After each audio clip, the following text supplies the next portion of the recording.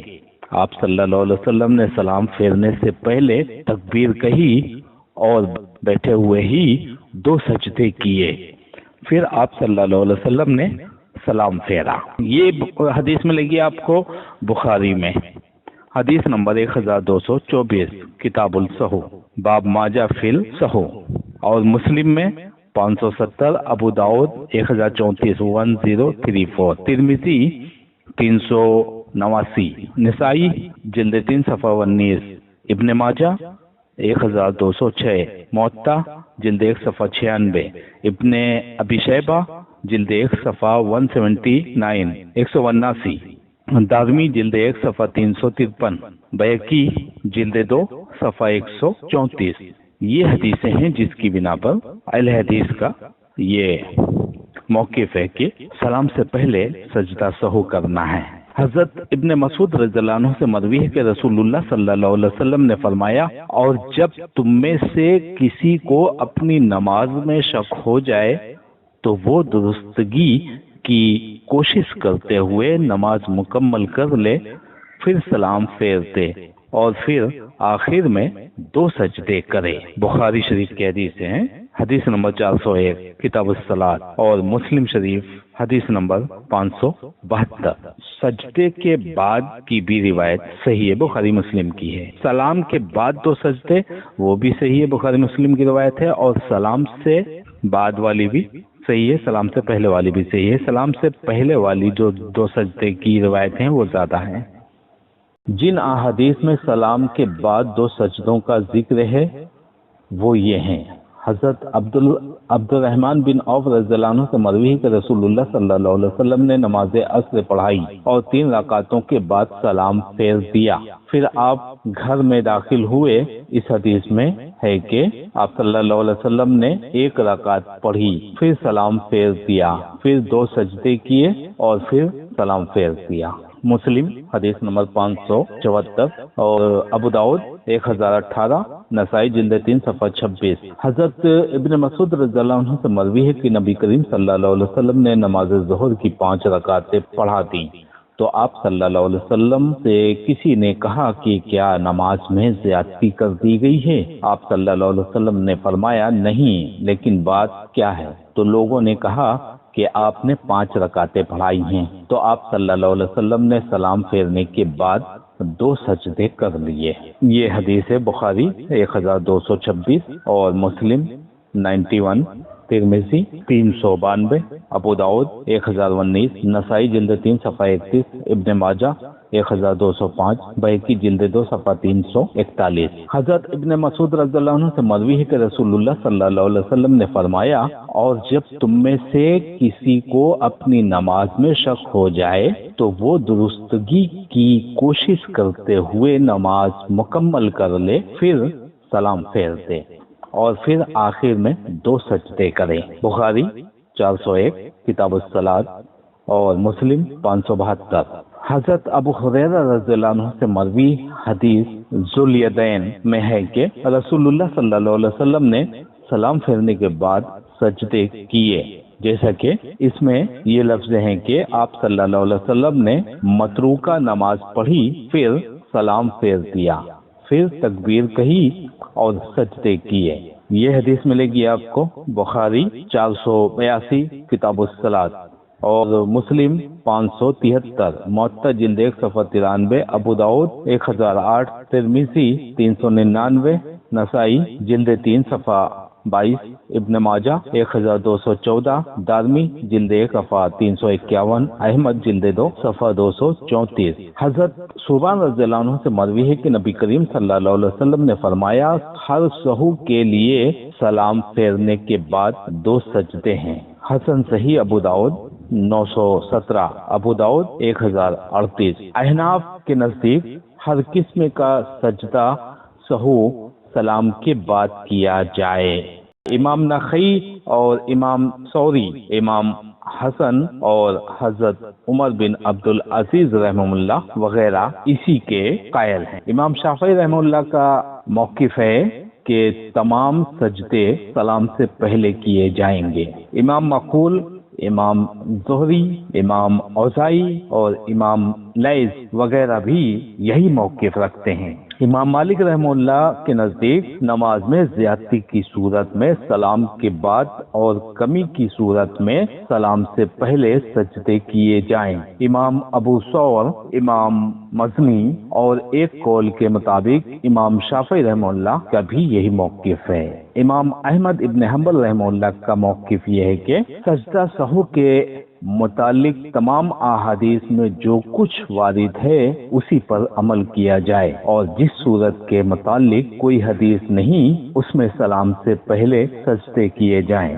اہل ظاہر ابن حزم رحمہ اللہ کے نزدیک 2 صورتوں کے علاوہ تمام صورتوں میں سلام کے بعد یہ سجدے کیے جائیں گے۔ نمبر 1، جب انسان 2 رکعتوں کے بعد تشہد کے لیے بیٹھنے کے بغیر کھڑا ہو جائے۔ نمبر 2، جب انسان کو شک ہو جائے کہ اس نے 3 رکعتیں ادا کی ہیں یا 4۔ بعض حضرات کے نزدیک بھولنے والے کو اختیار ہے کہ وہ چاہے تو سلام پھیرنے سے پہلے سجدے کرے اور چاہے تو بعد میں کرے۔ نیل الاوتار جلد 2 صفحہ 350، بدایت الصنائع جلد 1 صفحہ 172، رد المختار جلد 2 صفحہ 540، الہدایہ جلد 1 صفحہ 74، المغنی جلد 2 صفحہ 415، الام جلد 1 صفحہ 246، الکافی ابن عبد البر صفحہ 56 اور 57، بدایت المجتہد جلد 1 صفحہ 150، ابن ابی شیبہ جلد 1 صفحہ 386، عبد الرزاق جلد 2 صفحہ 300، شرح مسلم للنووی جلد 3 صفحہ 69-69۔ ابن حجر رحمہ اللہ کے نزدیک انہوں نے امام احمد رحمہ اللہ کے قول کو تمام مذاہب میں سے زیادہ مبنی پر انصاف قرار دیا ہے۔ بہت اچھا موقف ہے امام احمد ابن حنبل رحمہ اللہ کا، مجھے بھی بہت اچھا لگا یہ، اور ابن حجر بھی اس بات کی گواہی دے رہے ہیں۔ فتح الباری جلد 3 صفحہ 114 میں آپ دیکھ سکتے ہیں۔